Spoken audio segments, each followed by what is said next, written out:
Hello, my name's Tony Barron. I come from England, North England near York, and I've been a specialist vehicle bodybuilder for many years. Now I'm a specialist vehicle manufacturer in model scale sizes, and this is one of my models that I've in projects ongoing at the moment.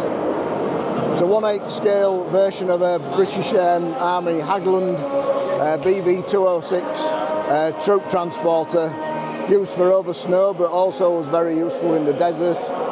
It's also able to swim as well at about 5 miles an hour. The vehicle you can see in front is a 1/8 scale model of the Hagglund, which I've been building for about 2 years now, and it's constructed from aluminium and brass materials. Also there's various other types of materials, plastics in some cases, but the majority is aluminium. It's all made from hand-cut sheet. I don't use any CNC machinery. It's all hand-cut with a jigsaw and then filed to shape, and where needed, profiled. This is quite a difficult vehicle to build because it's a very rounded shape, so every panel has a rounded profile on it, which can often make it interesting when building.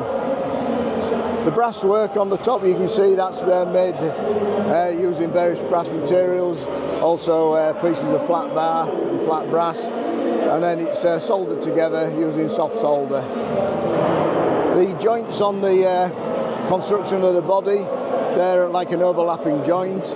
I also use a glue called a Uhu Ironfest 300, which is an extremely strong glue, and it's extra strength bond is achieved by heating the glue up for about 5 minutes to 180 degrees, which it's immensely strong stuff. The doors, as you can see at the front here at the moment, these are in profile in work. The inner skins are yet to be made for this one. The driver's door on this side's already done. Once the inner skin's on, I then fit rubber seals on the door. My ultimate aim was to hopefully make it buoyant enough to swim, but that's maybe a challenge too far. One of the difficult parts of the vehicle to make were the coupling in the centre here, because this is an articulated joint. Where this vehicle differs from a tank is, with a tank you steer it by braking each track. With this vehicle, all the tracks move at the same time.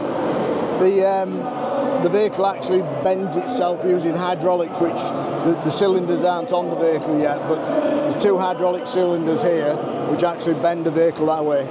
But again, the geometry is difficult because it has to bend in this direction, and also this direction. So getting the drive shafts from the front motor through the coupling to the rear cabin gearbox is quite tricky.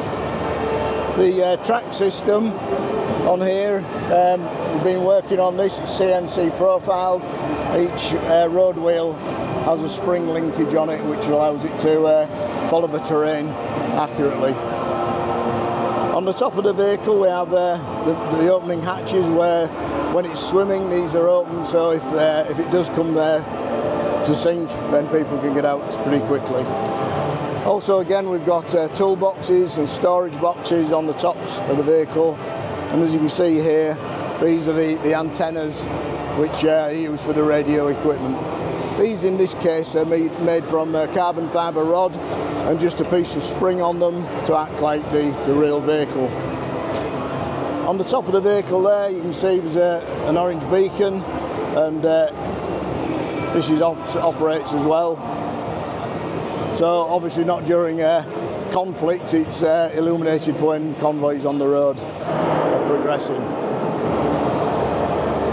On the rear cabin then we have the door here. This is a crew door. Sorry about the string there. So you can get in and out of there.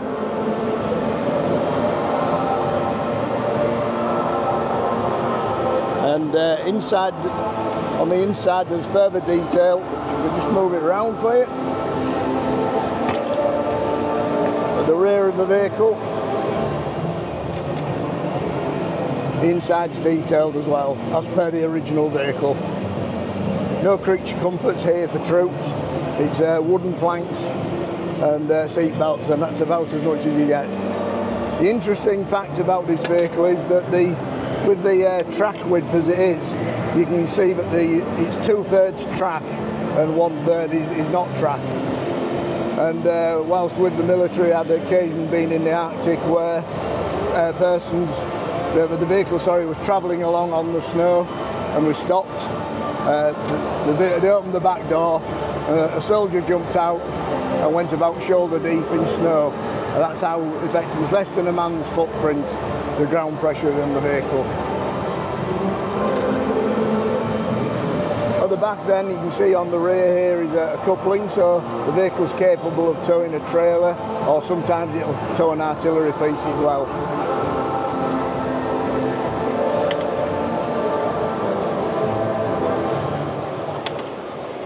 So